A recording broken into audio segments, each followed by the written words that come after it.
Welcome back, everyone who was here last week. I hope you finished your bottles of Vermentino. And welcome to all of our new participants. To give you an idea of what we're doing is every week we're tasting a different wine using the WSET systematic approach to tasting.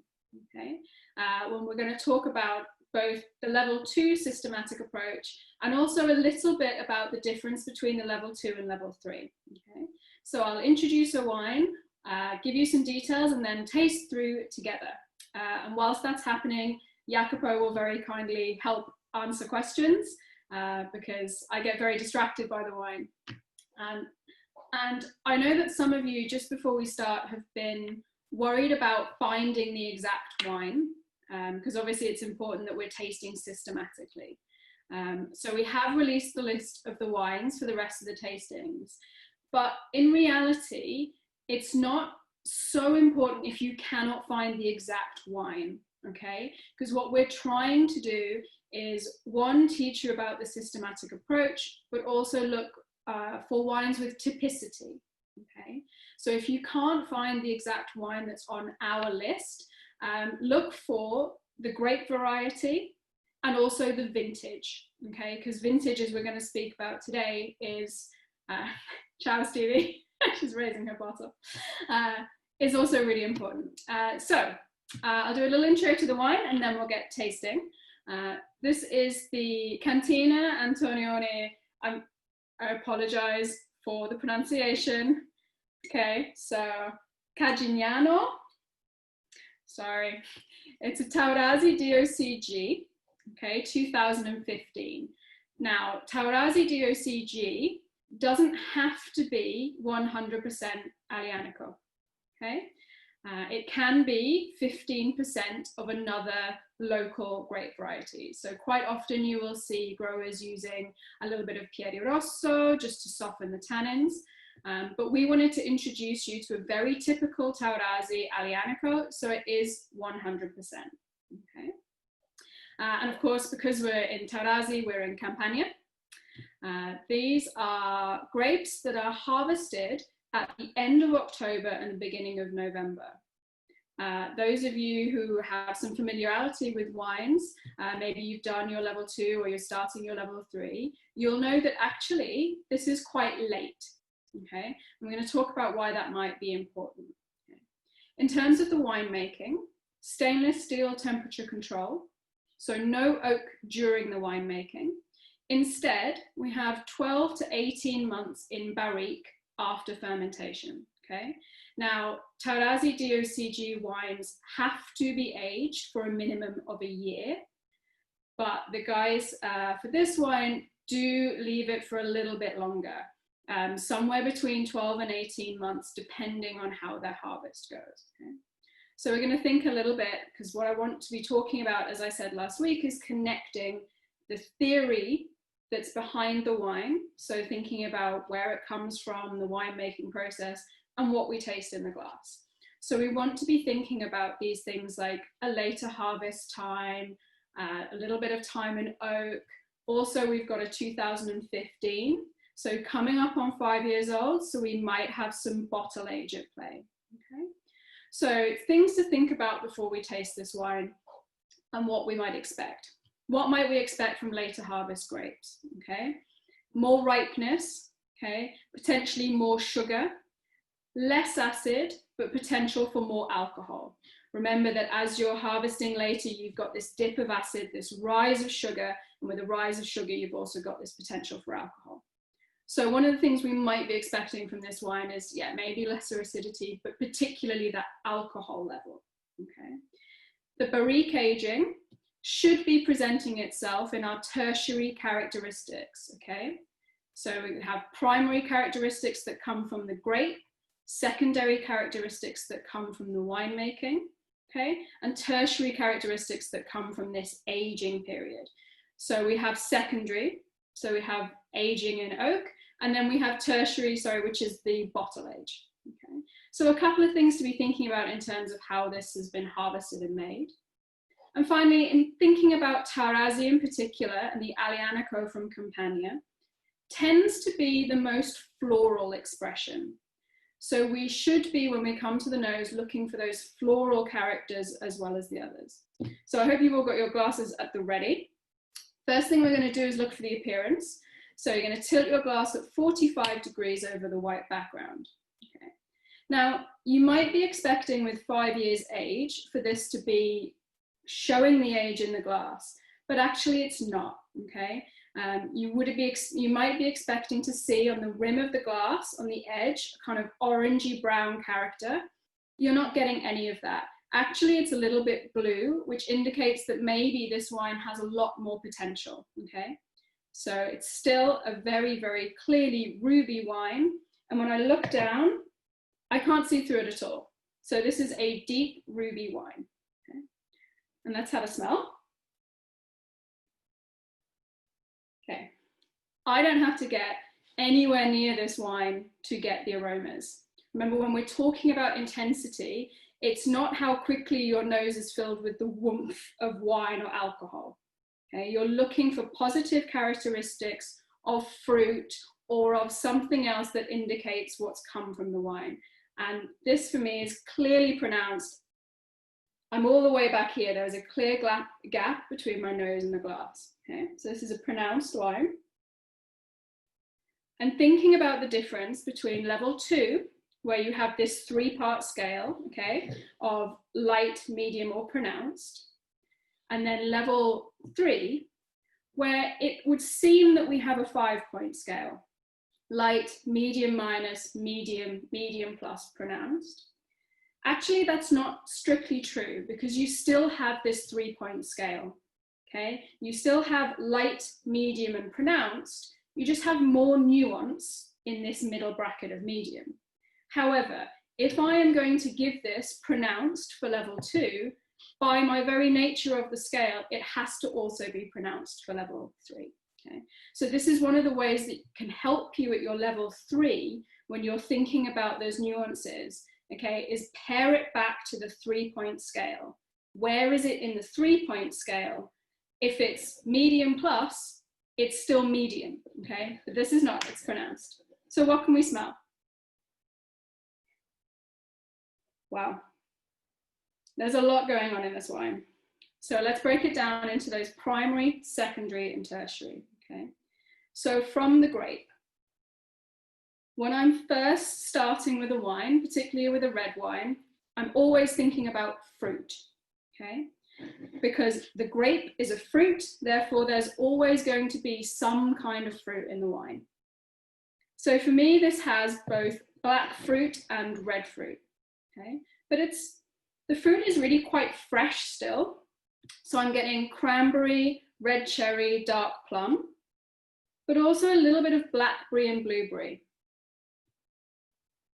Then I'm beginning to think about, it is incredibly floral, and all of those florals for me sit in this kind of purple bracket. Okay, it's violet, iris, and also some dried lavender. And this is another thing that is crucial for me about this wine, is using the terminology dried, okay? Because the other thing I get with the fruit is dried figs and dried prunes. This is where this wine begins to demonstrate that little bit of age, okay? Where we've got these fresh fruits that you can smell, like the plum, that are becoming dried with this aging, so into prune, okay? So that's my primary characteristics. So remember, secondary comes from my winemaking. I'm expecting oak, and it's there. It's quite subtle. They've managed to maintain the fruit of the wine very well, but I do get this kind of aromatic oak character, okay? Clove, nutmeg, for me a little bit of juniper as well, okay? Cedar. It's all quite fresh oak characteristics, okay? I'm not getting very powerful smoke and toast. It's much fresher than that. The spice is fresher. And then we think about tertiary, okay? So again, we've talked a little bit about the tertiary in the fruit, this prune, this fig, this move from fresh to dried fruit. I'm also getting this kind of leather, slightly meaty, and also for me, a slight graphite note, a bit like when you sharpen a pencil, okay? And that's something I personally particularly find in wines that are showing some age that have come from volcanic soils or very particular soils. It's a very difficult thing to describe, saying pencil shavings. I know that doesn't sound attractive, but for me, it's a real note that I find. So as you can see, lots going on. So let's give it a taste. As I said last week, it's really important to taste in a systematic way. That's why we call it the systematic approach to tasting. Okay?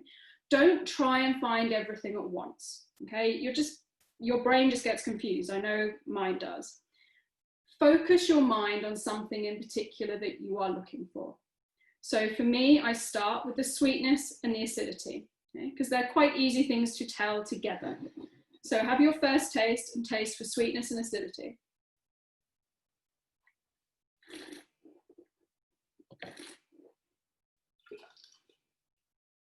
Okay, straight away, this is a completely dry wine, but it's also high acid. And the reason I know that straight away is the other thing I cannot help but notice on my first taste is the tannin, okay? The tannin, as we would expect from Aglianico, whilst it's very ripe, remember we've had this long hang time, really ripe tannins, there are a lot of them, okay? And the reason that this isn't an unpleasant wine, the reason it's not unbalanced, it has great balance, is because of the acidity. So even though you've had this late harvest, you've maintained the acidity. Aglianico is a naturally very acidic grape. So you have this matching of acidity, so that watering in your mouth, yeah, with the drying in your mouth. And actually, whilst they're both high, they balance each other out perfectly. So you've managed to do sweetness, acid, tannin in one little block. And remember again, if you're thinking about tannin for your level 3, if it's high for level 2, it's still high at level 3. It's still this 3-point scale. Okay. So let's have a think about alcohol. Now we have some expectations already, given that we know about this slightly later harvest. If you're struggling with telling alcohol levels, particularly at level 3 and also level 4 when you come to it, because at level 4 you have to give an alcohol level, okay? Try and get some air through the wine and take the alcohol a little bit to the back of your throat. Also, if you're drinking the wine, that will help. I'm spitting. But if you're looking for whether you can feel the alcohol in the back of your throat, whether it's perceptible, barely noticeable, or very warm, okay?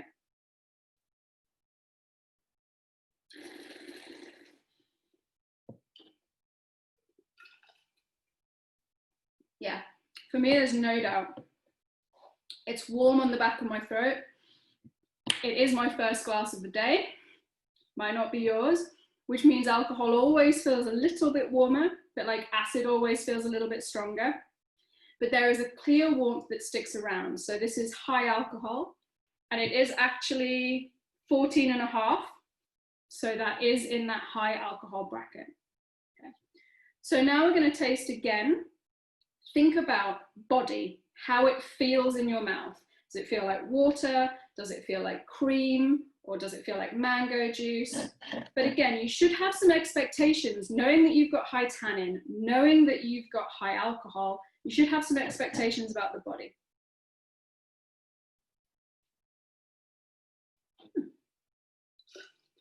Yeah. With this wine, the thing that trips you up is the acidity. Okay. Lots of people I know for a diploma or a level 3 exam would put this in medium plus, okay? It's not. It's a full-bodied wine. You can really feel the texture. It's coming from that glycerin from the alcohol. It's coming from the tannins. What trips you up on your palate is the mouth-watering acidity, okay? And again, this is why, particularly at level 2, when we talk a lot about balance, why it's so important to think about all of those structural components together and what they do with the wine, okay? So tasting for flavor, intensity, and characteristics. I'm going to give it one last taste. And also, whilst doing that, because I quite often can link flavor, intensity, and finish together, I'm going to give it one final taste, see if it matches on the palate what I'm expecting from what I've had on the nose, and thinking about how intense it is and how long it lasts.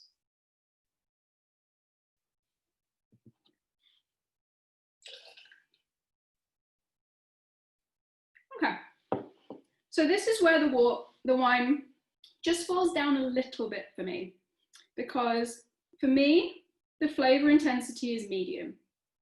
Okay? You're lacking that richness of fruit, those powerful levels that I was getting on the nose. Okay, so it's medium for level 2. If I was talking in level 3, I probably would be bumping it into the medium plus, okay, because you've got to think about the complexity that's there as well, but it's still in that medium bracket. Okay.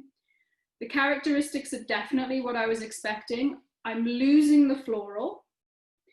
The floral is lost on the palate a little bit, but instead I'm getting this richness of fruit, okay? I've just seen a question about body. I'm just gonna flag that to come back to it. Thank you. And for me, again, the finish is medium. It's just lacking a little bit on the length. I would just like for there to be a little bit more push through, because what sticks around for me is a little bit of the alcohol and a little bit of the tannin. And remember, when we talk about finish in a wine, what we're talking about is the positive characteristics of the wine. Yeah, so the fruit flavors and characters, or the positive vegetable characters, the herbal characters. And so for me, it's just lacking a little bit of that. Again, if I was talking at level 3, I'd be pushing it just into that medium plus, but it's still in that medium bracket. Okay. So in terms of quality, it's balanced, got a little bit of length and a little bit of intensity. Remember, it's intense on the nose, not very, very intense on the palate, but it does have a lot of complexity. So for me, with those kind of using this Blick scale, this idea of balance, length, intensity, complexity, this wine is very good, but it misses the outstanding because it doesn't quite have that matched intensity on the palate and that little bit extra length. Okay. So just for those of you who are studying a level 3, thinking of doing the level 3, a couple of extra things that we would consider before I take questions. Okay. On the nose, and also in your conclusion for level 3, you have to give a note about development. Okay. You have to say where in its life this wine is. Okay. And one of the tricks for that on the nose, and also coming to when you taste, is thinking about the relationship between the fresh fruit and the dried fruit. Okay, this relationship between primary and tertiary characteristics. Yeah. This is still a wine that has more primary characteristics than it has tertiary characteristics. Therefore, this is a developing wine, okay, when you're talking on the nose. When you're talking about aging, it's developing. You know, because you can already taste and smell some tertiary characteristics, that this wine will improve, okay? Therefore, it is a drink now, but will get better with aging, okay? So that's my assessment of the wine. For the person who was talking about body, let me just pull up the chat, sorry, because it doesn't see. Okay, so when you're thinking about body, this is how it feels in your mouth, the texture in your mouth. And I have 2 tricks for this, depending on what you're most familiar with, okay? The first one is to think about it in degrees from water to cream, heavy, what we call heavy cream in the States or in the UK, okay? So a light-bodied wine almost feels like water in your mouth, okay? It's not water, it's wine, you know this, but it almost feels watery, okay? Then, when you come into this medium bracket, this is where it begins to feel like milk, okay? So if you think about milk that has a percentage of fat, okay, we would call this, and I'm hoping Jacopo will help me out with some Italian terminology, but we would call this semi-skimmed, okay? So milk that has some fat, some texture, okay? Then if we look at full-bodied, this is what you're looking at when you think about cream, okay? That really, really rich texture of cream in your mouth. If you don't enjoy or eat dairy, okay, think about it in terms of juice, okay? So if you think about trying lemon or lime juice, it's very, very thin, very watery. This is your light-bodied wine, okay? Medium-bodied is if you are drinking orange juice, but with the pulp from the oranges in it, yeah? Little bit of texture. Full-bodied is if you were drinking something like mango or papaya juice, something with a clear thickness when you're tasting it, yeah? So a little bit like a difference between having a glass of water for a light-bodied wine and having a thick milkshake or a smoothie for your full-bodied wine. So I hope that's helpful for helping the body. How long should we wait for getting the best of the wine? Well, that's really difficult. I feel like I should probably confer to Jacopo on this one. In my opinion, it definitely has another 5 years in it, but I would probably want to drink it somewhere in the next sort of two to 5 years, probably 2 to 4, because I don't want to lose that lovely floral character that it's got. Yeah, so that lovely kind of floral aromatic note, I think is really impressive for this wine. And so certainly for this particular wine that I'm tasting, I think sometime in the next 3 to 4 years would be perfect. But if I can just add, for the scope of WSET level 2, they'll never ask you that, right? Like how long should it age? No. But not even level 3. So it's just like, you know, potential for aging. That's good enough, you know. So just saying. Yeah, even at level 3, they're not looking for you to tell them how many years. They just want to know, can it age? And what they're wanting to know, what they are asking is, will it improve? Okay, will this wine get better? And yes, this wine will, because those bright fruit characters will get deeper. We'll see this progression from fresh to dried fruit. And you've got so much tannin and acidity. Remember, as a wine ages, tannins soften, acidity softens. Okay, I like to think of it in I'm a very visual learner. So this wine would go from being a square, okay, to being round. It has its edges knocked off by the aging process. And that also helps me when I think about how it feels in the mouth, okay. Tannins and acidity are sharp, yeah, they are quite angular, they're very structured aspects of a wine. These become rounder and softer as a wine ages. And that's really what WSET are looking for, is will this improve, and does it have the things it needs to age? There's another question from Michael. So the lack of orange in the wine color, does this mean, does this always mean that it's able to develop? Not necessarily. The orange in the rim of the wine is an indication of oxidation. Okay, so when there's oxygen contact with the wine, the chemical reaction means that you lose the polyphenolics, okay, and the anthocyanins change. Okay, super geek speak. But basically you begin to get this move from ruby to orange. All that tends to be is an indication of the age, not whether it will or won't develop. I hope that's answered the question. If not, hammer me in the chat for more details.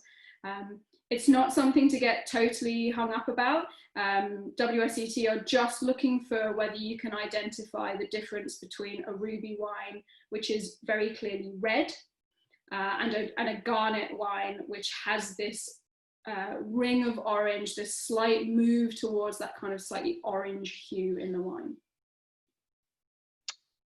Okay, I think we're gonna.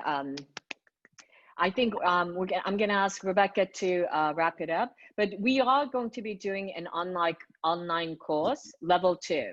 Okay, Rebecca, do you want to just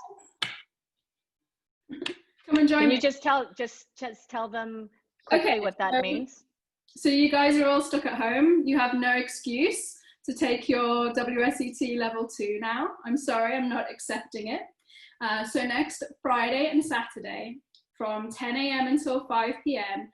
I will be teaching WSET Level 2 theory classes, okay? So this is an opportunity for you to get ahead with your WSET studies. We will do it very much like this, with all of the PowerPoints, all of the sessions. The only thing that won't be included is the tasting, because we will do that in person once we can get back to the office and the school and all the delicious wines that Franco has ready for me in the fridge. And this is not only an opportunity, I just want to say this, for those of you doing level 3, okay, this is an opportunity if you want to join us. I believe that Stevie and the team are working on a special rate because it's a great opportunity for revision, okay? Because remember, the grounding for level 3 really is the level 2 book. All of that stuff about grape varieties, where they are, moderating influences, winemaking, all of that grounding for level 3 comes from level 2. You're all stuck at home, come and join me, it's going to be great. If you join the course, you also get to rewatch the videos because we're going to record everything. So you can go back, you can use it as recap, and then you can join us for the tasting later in the year, which gives you an opportunity to study between the theory and the tasting, and then use that tasting as yet another piece of recap for you. It's a really great way to learn, is to have this theory grounding and then come back to it and put it together with the wines. Did we announce next week's wine already? We did, but for those of you who haven't seen it, it's a Roero Arnés. This is one of my all-time favorite grapes, guys, so no excuses. I want to see you all back here with an Arnés. It is an 18, okay? So if you can't get Fontana Ferreda, please just look for a Roero Arnés from 2018, and we'll taste that all together next week. Just one last question from Sarah. She sent it like 10 times. Oh yeah. She said, no. Does a full body wine also mean a high aging potential? No, not necessarily. The aging potential is more linked to flavor concentration, acid levels in white, and flavor concentration, acid and tannin in reds. We'll talk a little bit about that next week, in fact. Okay, so it's same time next week, 6 p.m. for half an hour. Okay? Buon appetito. If you want to join up for the level 2 course next week, or if you want more information, tag us in the social media or email info@italianwineacademy.com. Thank you, everybody. Ciao tutti. Bye. Ciao.